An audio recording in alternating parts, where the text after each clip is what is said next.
Hello everyone, good morning to all of you. I hope कि आप सब अच्छे होंगे और अपने एंट्रेंस की तैयारी बहुत ही अच्छे से कर रहे होंगे। ठीक है भाई, आ जाइए जल्दी से। आज हमारी स्टार्ट होने जा रही है class number 11th MEd entrance के लिए। अगर आपने भी अभी तक चैनल को सब्सक्राइब नहीं किया है तो भाई चैनल को ज़रूर सब्सक्राइब कर लेना, ताकि आने वाली हर एक वीडियो की नोटिफिकेशन आपको टाइम से मिल सके। ठीक है, तो अगर एक चीज़ और, अगर आपने अभी तक प्रीवियस वीडियोस को वॉच नहीं किया है तो भाई प्रीवियस वीडियोस को ज़रूर वॉच कर लेना, क्योंकि मैंने उसमें यूनिट फर्स्ट कंप्लीट करा दी है और इस क्लास में उस यूनिट फर्स्ट से रिलेटेड सारे कंप्लीट प्रैक्टिस क्वेश्चन कराए जाएंगे। ठीक है भाई, तो ये वीडियो आपके लिए मोस्ट इम्पोर्टेंट होने वाली है, क्योंकि इसमें यूनिट फर्स्ट से रिलेटेड जितने भी प्रैक्टिस क्वेश्चन बनते हैं वो सारे ही डिस्कशन उन सभी क्वेश्चंस का यहाँ पर डिस्कशन किया जाएगा। चलिए फिर विदाउट एनी डिले वीडियो को स्टार्ट कर लेते हैं। सबसे पहला क्वेश्चन है भारतीय इतिहास में ईसा पूर्व से 600 वर्ष तक के काल को किस नाम से जाना जाता है? बताइए जल्दी से। सबसे पहला जो मैंने आपको कराया था, कौन सा कराया था? वैदिक काल। बिल्कुल, ऑप्शन ए इज करेक्ट। इसको जाना जाएगा वैदिक काल के नाम से। क्वेश्चन नंबर 2 है आपका, बौद्ध धर्म का विकास कहाँ पर हुआ था? विद्यालयों में, मठों में या मदरसों में, या फिर इन सभी में हुआ? किस में हुआ था? ये हुआ था मठों में। क्वेश्चन नंबर 3 है, विश्व का प्रथम विश्वविद्यालय था? विक्रमशिला, वल्लभी, ऑक्सफोर्ड या फिर तक्षशिला? बताइए जल्दी से। तो विश्व का प्रथम विश्वविद्यालय था तक्षशिला विश्वविद्यालय। ठीक है, चलिए नेक्स्ट पेज पर चलते हैं। क्वेश्चन नंबर 4 है, व्याकरण व तर्क शास्त्र की शिक्षा में दी जाती थी। देखिए, इस क्वेश्चन में मुझे थोड़ी मिस्टेक लग रही है, इसको करेक्ट कर लीजिए। व्याकरण और तर्क शास्त्र की शिक्षा डैश में दी जाती थी, ये है क्वेश्चन। ठीक है, तो कब दी जाती थी ये? चरण में, विश्वविद्यालय में या फिर विद्यापीठ में? किस में दी जाती थी? Yes, option C is correct, Vidyapeeth में ये दी जाती थी। ठीक है, चलिए नेक्स्ट क्वेश्चन है आपका क्वेश्चन नंबर 5, बौद्ध काल में डैश को छोड़कर सभी को शिक्षा प्राप्त करने का अधिकार था। तो किसको छोड़कर था सभी को शिक्षा प्राप्त करने का अधिकार? अगर आपने प्रीवियस वीडियोस वॉच की हैं तो आप उनका आंसर इजीली कर देते हैं। ठीक है, चलिए जल्दी से बताइए कमेंट में, कमेंट बॉक्स में बताइए कमेंट करके। Yes, option A is correct, चांडालों को। क्वेश्चन नंबर 6 है आपका, बनारस संस्कृत कॉलेज की स्थापना 1791 ईस्वी में किसने की थी? तो किसने की थी बनारस संस्कृत कॉलेज की स्थापना? बताइए। ये की थी जोनाथन डंकन ने। ठीक है, ऑप्शन बी इज करेक्ट। चलिए नेक्स्ट पेज पर चलते हैं। क्वेश्चन नंबर 7 है आपका, 12वीं से 18वीं शताब्दी तक की अवधि को किसकी संज्ञा दी जाती है? बताइए, 12वीं से लेकर 18वीं शताब्दी तक का जो काल था उसको क्या कहा जाता था? बिल्कुल, मध्यकाल या फिर मुस्लिम काल। ठीक है, option A is correct. Question number 8 है आपका, किस वर्ष ईस्ट इंडिया कंपनी ने शैक्षिक आज्ञापत्र जारी किया था? कब किया था ये जारी? ऑप्शन ए है 1801 या 1805 में, ऑप्शन सी है आपका 1813। ठीक है, 5 जो है ये मिस्टेक से आ गया है, इसको हटा लेना। तो ईस्ट इंडिया कंपनी ने जो शैक्षिक आज्ञा पत्र जारी किया था वो किया था 1813 में। ठीक है, ऑप्शन सी इज़ करेक्ट। ई को हटा के इसे सी कर लेना। क्वेश्चन नंबर 9 है, लॉर्ड मैकाले के विवरण पत्र को कब प्रस्तुत किया गया? कब प्रस्तुत किया गया था? ऑप्शन डी इज़ करेक्ट, 2 फरवरी 1835 को इसको प्रस्तुत किया गया था। चलिए नेक्स्ट क्वेश्चन देखते हैं। क्वेश्चन नंबर 10 है, लॉर्ड मैकाले ने अपने विवरण पत्र में 1813 के आज्ञा पत्र की किस धारा को व्याख्यायित किया था? किसको किया था? धारा 43 को। ठीक है, option B is correct. Next है क्वेश्चन नंबर 11, मैकाले के विवरण पत्र को किसके द्वारा स्वीकृति प्रदान की गई? किसने स्वीकृति दी थी लॉर्ड मैकाले के विवरण पत्र को? लॉर्ड विलियम बेंटिक ने दी थी। ठीक है, हाँ बिल्कुल, लॉर्ड विलियम बेंटिक ने। चलिए क्वेश्चन नंबर 12 है, किस वर्ष को आधुनिक भारतीय शिक्षा के विकास की किशोरावस्था की संज्ञा प्रदान की जा सकती है? किस वर्ष को कहा जाता है आधुनिक भारतीय शिक्षा के विकास की किशोरावस्था? बताइए। किसको कहा जाता है? 1853 को। चलिए नेक्स्ट क्वेश्चन है आपका, वुड का घोषणा पत्र कब प्रस्तुत किया गया था? कब प्रस्तुत किया गया था वुड का घोषणा पत्र? 1854 में, ठीक है, option c is correct. Question number 14 है, विश्वविद्यालय शिक्षा आयोग 1948 को किसकी अध्यक्षता में गठित किया गया था? किसकी अध्यक्षता में गठित किया गया था विश्वविद्यालय शिक्षा आयोग को? डॉक्टर सर्वपल्ली राधाकृष्णन की, ठीक है। क्वेश्चन नंबर 15 है, किस आयोग को मुदालियर आयोग के नाम से भी जाना जाता है? मैंने आपको बताया था ना प्रीवियस वीडियोस में भी कि इनके जो सेकंड नेम है वो ध्यान रखना, ऐसे ही क्वेश्चन बनते हैं, देख लीजिए आप खुद। बिल्कुल, मुदालियर आयोग को माध्यमिक शिक्षा आयोग के नाम से भी जाना जाता है, ठीक है, ऑप्शन ए इज़ करेक्ट। चलिए नेक्स्ट क्वेश्चन देखते हैं, क्वेश्चन नंबर 16, माध्यमिक शिक्षा आयोग का गठन कब हुआ था? कब हुआ था माध्यमिक शिक्षा आयोग या फिर मुदालियर आयोग का गठन? ये हुआ था 1952 और 52-53, ठीक है, option A is correct. Question number 17 है, मुदालियर आयोग के अध्यक्ष थे, कौन थे मुदालियर आयोग के अध्यक्ष? डॉक्टर लक्ष्मण स्वामी मुदालियर, ठीक है। क्वेश्चन नंबर 18 है, राष्ट्रीय शिक्षा आयोग का गठन कब किया गया? अब इसमें कंफ्यूज मत होना, ठीक है, माध्यमिक शिक्षा आयोग का गठन तो हुआ था 1952-53 में। अब बात कर रहा है ये राष्ट्रीय शिक्षा आयोग की, यूनिवर्सिटी एजुकेशन कमीशन की, तो इसका गठन हुआ था 14 जुलाई 1964 को, ठीक है, ऑप्शन सी इज़ करेक्ट। चलिए नेक्स्ट क्वेश्चन है, क्वेश्चन नंबर 18, राष्ट्रीय शिक्षा आयोग का अन्य नाम था? अब देखिए इसका भी सेकंड नेम पूछा है, तो इसका सेकंड नेम क्या था? कोठारी आयोग। क्वेश्चन नंबर 20 है, राष्ट्रीय शिक्षा आयोग किसकी अध्यक्षता में गठित किया गया था? बताइए ये किसकी अध्यक्षता में हुआ था गठित? बिल्कुल, option A is correct, DS Kothari. Question number 21 है, राष्ट्रीय शिक्षा नीति 1968 में कितने आधारभूत सिद्धांतों को स्थापित किया गया? बताइए कितने आधारभूत सिद्धांत लिए गए थे राष्ट्रीय शिक्षा नीति 1968 में? बताइए। बिल्कुल, ऑप्शन बी इज़ करेक्ट, 17 आधारभूत सिद्धांतों को स्थापित किया गया था। देखिए वीडियो थोड़ी लंबी हो सकती है, लेकिन ये जितने भी क्वेश्चन हैं ना आपके एग्ज़ाम के पॉइंट ऑफ व्यू से इतने ज़्यादा इम्पोर्टेंट है, बहुत ही ज़्यादा इम्पोर्टेंट है, ठीक है। एक भी तो बीच में अगर वीडियो को अगर आप स्किप करते हैं तो एक तरीके से बेवकूफ़ी होगी, ठीक है भाई। तो एंड तक बने रहना ज़रूर और चैनल को ज़रूर सब्सक्राइब कर लेना ताकि आने वाली न्यू वीडियोस की नोटिफिकेशन आप तक पहुंच सके, ठीक है भाई। चलिए नेक्स्ट क्वेश्चन देखते हैं, क्वेश्चन नंबर 22 है, किस शिक्षा नीति में शैक्षिक ढांचे 10+2+3 के रूप में स्वीकार किया गया था? ये किस एजुकेशन पॉलिसी में स्वीकार किया गया था 10+2+3 वाला सिस्टम? बिल्कुल, राष्ट्रीय शिक्षा नीति 1968 में, ठीक है भाई, ऑप्शन सी इज़ करेक्ट।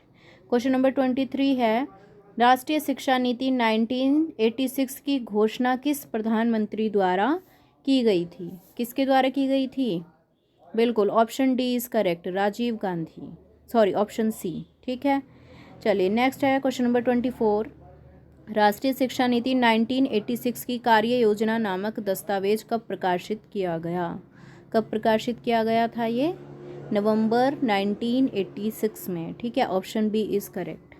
चलिए क्वेश्चन नंबर 25 है, अखिल भारतीय तकनीकी शिक्षा परिषद AICTE को स्थापित करने के सुझाव किस शिक्षा नीति में दिए गए थे? किस शिक्षा नीति में दिए गए थे AICTE को स्थापित करने का सुझाव? बिल्कुल, संशोधित राष्ट्रीय शिक्षा नीति 1992 में ये बात कही गई थी, ठीक है। किसमें? संशोधित राष्ट्रीय शिक्षा नीति। ये जो ऑप्शन डी है इसमें लिखा हुआ है राष्ट्रीय शिक्षा नीति 1992, राष्ट्रीय से पहले संशोधित कर लेना, ठीक है। ये संशोधन होके आई थी तब जाके इसमें इसकी बात की गई थी। क्वेश्चन नंबर 26 है, सर्व शिक्षा अभियान का कार्यान्वयन वर्ष डैश से किया जा रहा है? SSA सर्व शिक्षा अभियान का कार्यान्वयन कौन से वर्ष से किया जा रहा है? 2000 से 2001, option c is correct. Question number 27 है, सर्व शिक्षा अभियान का लक्ष्य था या थे? सर्व शिक्षा अभियान के लक्ष्य क्या थे? देखिए, पहला है आपका प्रारंभिक शिक्षा प्रदान करना, दूसरा है वर्ष 2003 तक सभी बच्चों को वापस स्कूल चलो शिविर में शामिल करना, या फिर ऑप्शन सी है सभी बच्चों द्वारा वर्ष 2010 तक 8 वर्षों की प्रारंभिक स्कूली शिक्षा पूरी करना, या फिर उपरोक्त सभी। कौन सा है इसमें बताइए जल्दी से, अगर आपने सर्व शिक्षा अभियान को पढ़ा है। बिल्कुल, उपरोक्त सभी जो है इसका आंसर है। देखिए ऑलमोस्ट पॉसिबिलिटी होती है जिसमें उपरोक्त सभी होता है ना जिस क्वेश्चन में, तो ऑलमोस्ट वही उसका आंसर होता है। ठीक है, 90% तो ठीक है भाई, 100% नहीं बोल रही हूँ मैं, 90% बोल रही हूँ। कभी देखो और फिर सही का भी आंसर ऑप्शन डी ही लगा दो तुम। चलिए नेक्स्ट है क्वेश्चन नंबर 28 है, राष्ट्रीय पाठ्यचर्या रूपरेखा 2005 किसके द्वारा तैयार की गई थी। एनसीएफ 2005 को किसने तैयार किया? एनसीईआरटी द्वारा। ठीक है, option A is correct. Question number 29 है, भारतीय विद्यालयों के साथ साथ शिक्षक शिक्षा के पुनरुद्धार के लिए संपूर्ण दस्तावेज है। बताइए वो कौन सा दस्तावेज था। बिल्कुल, वेट अ सेकेंड। तो क्वेश्चन नंबर 29 का आपका करेक्ट आंसर है ऑप्शन सी, राष्ट्रीय पाठ्यक्रम रूपरेखा 2005। क्वेश्चन नंबर 30 है, भारत के प्रधानमंत्री की उच्च स्तरीय परामर्शदात्री समिति है। बताइए कौन सी है वो। भारत के प्रधानमंत्री की उच्च परामर्शदात्री समिति। बिल्कुल, ऑप्शन बी, राष्ट्रीय ज्ञान आयोग। ठीक है, national knowledge commission NKC. Question number 31 है, राष्ट्रीय माध्यमिक शिक्षा अभियान की शुरुआत हुई थी। कब शुरुआत हुई थी इसकी? वर्ष 2009 में। Option A is correct. Question number 32 है, राष्ट्रीय माध्यमिक शिक्षा अभियान अथवा RMSA के अंतर्गत की गई महत्वपूर्ण व्यवस्थाएं हैं। क्या क्या व्यवस्थाएं की गई थी RMSA के अंतर्गत? बिल्कुल, इसका भी ऑप्शन डी होगा, ये सभी विज्ञान और गणित और अंग्रेजी शिक्षा पर ध्यान। ऑप्शन बी है शिक्षकों का सेवाकालीन प्रशिक्षण। ठीक है, और ऑप्शन सी है शिक्षा अधिगम सुधार। क्वेश्चन नंबर 33 है आपका, भारतीय संसद ने शिक्षा का अधिकार अधिनियम 2009 पारित किया था। कब किया था ये बताइए। भारतीय संसद ने शिक्षा का अधिकार अधिनियम 2009 पारित किया था। कब किया गया था ये, कौन से ईयर में किया गया था? वेट अ सेकेंड, बताइए भाई। ऑप्शन ए है आपका 1 जनवरी 2009 को। ऑप्शन बी है 26 अगस्त 2009 को। बिल्कुल, ऑप्शन बी ही इसका करेक्ट आंसर है। ठीक है, चलिए क्वेश्चन नंबर 35 है, संविधान के किस संवैधानिक संशोधन द्वारा शिक्षा को मौलिक अधिकार का दर्जा दिया गया? Most important question. ठीक है, कब दिया गया था मौलिक अधिकार का दर्जा? कब दिया गया था बताइए भाई, ये तो बहुत कॉमन सा क्वेश्चन है, जल्दी से बताइए। तो इसका आंसर आपका रहेगा ऑप्शन ए, 86वां संविधान संशोधन के तहत ही शिक्षा को मौलिक अधिकार का दर्जा दिया गया था। ठीक है भाई। क्वेश्चन नंबर 35 है, शिक्षा का अधिकार अधिनियम 2009 के उद्देश्य हैं। क्या क्या उद्देश्य थे इसके? निःशुल्क और अनिवार्य शिक्षा, संविधान और अनिवार्य शिक्षा, या फिर शिक्षा में स्थानीय भागीदारी को बढ़ावा, या फिर इनमें से कोई नहीं। ये जो ऑप्शन डी है ना लास्ट, इसको करेक्ट कर लेना भाई, इनमें से कोई नहीं हटाकर इसको कर लेना, ये सभी होंगे इसके। ठीक है, ये सभी उद्देश्य थे शिक्षा के अधिकार अधिनियम 2009 के। ठीक है, चलिए क्वेश्चन नंबर 36 है, प्रधानमंत्री नरेंद्र मोदी की अध्यक्षता में केंद्रीय मंत्रिमंडल ने राष्ट्रीय शिक्षा नीति 2020 को मंजूरी दी। कब दी थी ये? बिल्कुल, 29 जुलाई 2020 को। ठीक है, option c is correct. Question number 37 है, राष्ट्रीय शिक्षा नीति 2020 में किस शिक्षा संरचना को स्वीकार किया गया था? ये किया गया था 5+3+3+4 वाला। ठीक है, ऑप्शन सी इज़ करेक्ट। चलिए नेक्स्ट क्वेश्चन है आपका, भारतीय शिक्षा का महाधिकार पत्र किसे कहा गया है? बताइए। जिसने प्रीवियस वीडियोस वॉच की होंगी ना, वो इजीली इनका आंसर पहचान रहा होगा। ठीक है, जिसने नहीं की है उसको समझ भी नहीं आएगा कि मैं क्या बोल रही हूँ। बिल्कुल, तो इसका जो करेक्ट आंसर होगा वो होगा आपका ऑप्शन ए, वुड का घोषणा पत्र। इसे ही महाधिकार पत्र कहते हैं भारतीय शिक्षा का। चलिए क्वेश्चन नंबर 39 है, वुड का घोषणा पत्र भारतीय शिक्षा का शिला आधार किसने कहा है ये? ठीक है, किसने कही है ये बात कि जो वुड का घोषणा पत्र है वो भारतीय शिक्षा का शिला आधार है? ये कही थी S.N. मुखर्जी ने। ठीक है, option c is correct. Question number 40 है, केंद्रीय शिक्षा सलाहकार बोर्ड की पुनर्स्थापना किसकी सिफारिश पर की गई थी? ये की गई थी Hartog committee. Option B is correct. चलिए, क्वेश्चन नंबर 41 है, राष्ट्रीय प्रौढ़ शिक्षा कार्यक्रम कब प्रारंभ हुआ था? ये हुआ था आपका 2 अक्टूबर 1978 में। ठीक है, option A is correct. Question number 42 है, वर्तमान भारतीय शिक्षा की एक प्रमुख विशेषता है। क्या विशेषता है इसकी? परीक्षाभिमुखी शिक्षा। Option B is correct. Question number 43 है, भारत में प्राथमिक शिक्षा पर राष्ट्रीय आय का लगभग कितने % व्यय किया जाता है?